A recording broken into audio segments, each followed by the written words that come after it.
Tumitibay pa rin nga ang pagkakaibigan nga nito ni Jenny at ni Megan matapos ngang mag-away na naman nga ang kanilang mga ina na si Dara at si Minchi.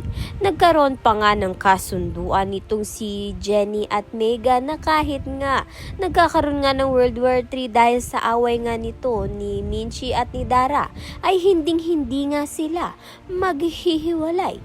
Kaya naman nga tumitibay na nga lalo ang pagkakaibigan nga nito ni Jenny at ni Megan, ngunit lingid nga sa kaalaman nila na magkadugo nga silang tunay, na magkapatid nga sila sa ama.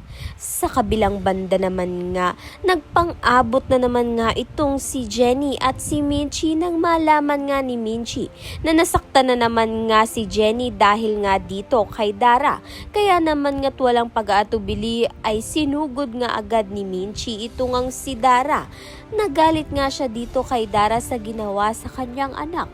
Subalit itong ang si Dara ay hindi nga nakikipag-usap dito nga kay Minchi ng maayos at sinabihan niya pa nga na sana hindi na nga nabuhay pa itong si Jenny. Kaya naman nga't nagpintig ang mga tenga nito ni Minchi at sinabunutan niya nga itong si Dara. Pinigilan naman nga siya nito ni Perry, subalit hindi nga mapigil itong galit ni Minchi. Kaya naman nga't yan at iba pa ang dapat nating pakaabangan. Maraming salamat sa iyong panonood.